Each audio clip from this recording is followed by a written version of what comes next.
തഹാനി steels Edakkazhiyur Chavakkad.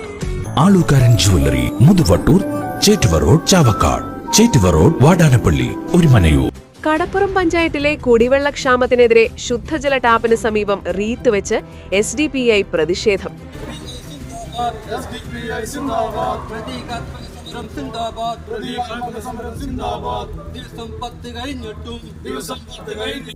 SDPI കടപ്പുറം പഞ്ചായത്ത് കമ്മിറ്റിയുടെ നേതൃത്വത്തിൽ നടന്ന പ്രതിഷേധത്തിന് SDPI ഗുരുവായൂർ മണ്ഡലം president KH Shajahan, Kadappuram panchayat president Muneer Ambalath, panchayat secretary Shefeeq Thottap, treasurer VA Jafar എന്നിവർ നേതൃത്വം നൽകി. 10 ദിവസത്തിലേറെയായി പഞ്ചായത്തിൽ വിവിധ ഭാഗങ്ങളിൽ കുടിവെള്ളം ലഭിക്കുന്നില്ലെന്നും പൈപ്പ് പൊട്ടി എന്ന കാരണം പറഞ്ഞ് അധികൃതർ ജനങ്ങൾക്ക് കുടിവെള്ളം നിഷേധിക്കുകയാണെന്നും SDPI ഗുരുവായൂർ മണ്ഡലം പ്രസിഡന്റ് KH ഷാജഹാൻ പറഞ്ഞു.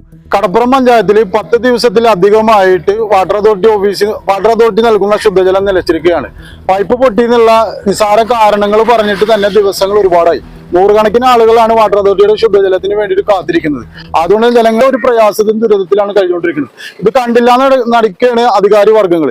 പ്രത്യേകിച്ച് കടപ്പുറം ഗ്രാമപഞ്ചായത്ത് ഭരണസമിതി പൊതുജല ടാപ്പിന് റീത്ത് വെക്കേണ്ട, ജനങ്ങൾ റീത്ത് വെക്കേണ്ട ഒരു ഗതികേടിലേക്ക് ഈ കടപ്പുറം ഗ്രാമപഞ്ചായത്ത് ഭരണസമിതി കടപ്പുറം പഞ്ചായത്തിനെ എത്തിച്ചുകൊണ്ടിരിക്കുകയാണ്. അതേപോലെ തന്നെ ലക്ഷക്കണക്കിന് രൂപയാണ് വർഷത്തിൽ കടപ്പുറം പഞ്ചായത്തിലെ ആളുകൾ നികുതി കൊടുത്ത ഫണ്ടിൽ നിന്ന് വാട്ടർ അതോറിറ്റിക്ക് കൊടുത്തുകൊണ്ടിരിക്കുന്നത്. എന്നിട്ട് പോലും കടപ്പുറം പഞ്ചായത്തിലെ മുഖ്യ ഭാഗങ്ങളിലും സ്ഥിരമായിട്ട് വാട്ടർ അതോറിറ്റിയുടെ ശുദ്ധജലം കിട്ടുന്നില്ല എന്നുള്ളത് ഒരു വസ്തുതയാണ്. അതുകൊണ്ട് തന്നെ ശക്തമായിട്ടുള്ള സമരങ്ങൾ, എത്രയും പെട്ടെന്ന് ജനങ്ങൾക്ക് കുടിവെള്ളം അവരുടെ അവകാശമാണ്, അത് വേഗം അനുവദിച്ചു കൊടുക്കുക. അതല്ലാതെ പൈപ്പ് പൊട്ടിയ അതാണെന്നൊക്കെ പറഞ്ഞുകൊണ്ട് അനാസ്ഥ വെടിഞ്ഞുകൊണ്ട് അധികാരികൾ കണ്ണു തുറന്ന് ഈ ദുരന്തത്തിന് ഒരു അറുതി വരുത്തണമെന്നാണ് SDPI കടപ്പുറം പഞ്ചായത്ത് കമ്മിറ്റിക്ക് പറയാനുള്ളത്. ഇല്ലെങ്കിൽ ജനങ്ങളെ സംഘടിപ്പിച്ചുകൊണ്ട് വാട്ടർ അതോറിറ്റി ഓഫീസിന് മുന്നിലും കടപ്പുറം ഗ്രാമപഞ്ചായത്ത് ഭരണസമിതി ഓഫീസിന് മുന്നിലും ശക്തമായ സമരങ്ങൾക്ക് നേതൃത്വം കൊടുക്കുമെന്നാണ് ഞങ്ങൾക്ക് പറയാനുള്ളത്. ജനങ്ങളുടെ അടിസ്ഥാന ആവശ്യമായ കുടിവെള്ളം പോലും ലഭ്യമാക്കുന്നതിൽ വാട്ടർ അതോറിറ്റി കാണിക്കുന്നത് ഗുരുതര അനാസ്ഥയാണെന്നും ശുദ്ധജല വിതരണം ഉടൻ പുനഃസ്ഥാപിക്കണമെന്നും അല്ലാത്തപക്ഷം ബഹുജന പ്രക്ഷോഭം സംഘടിപ്പിക്കുമെന്നും അദ്ദേഹം പറഞ്ഞു.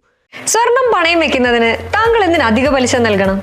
1 രൂപ മുതൽ പ്രതിമാസ പലിശ നിരക്കുകൾ ഡെയിലി, വീക്ക്ലി, മന്ത്ലി ലോൺ അടയ്ക്കാവുന്നതാണ്. കൂടിയ പലിശ നിരക്കിലുള്ള പണയങ്ങൾ കുറഞ്ഞ പലിശ നിരക്കിലേക്ക് മാറ്റിവെക്കുന്നതിനുള്ള സൗകര്യം. പ്രതിമാസ പലിശ അടയ്ക്കുന്നവർക്ക് വൻ ഇളവുകൾ. Alukkaran gold loan, Vadanappally, Orumanayur, Chavakkad, Guruvayur. ഗുരുവായൂർ മണ്ഡലത്തിലെ നാട്ടുവാർത്തകളുമായി സർക്കിൾ ലൈവ് ന്യൂസ്.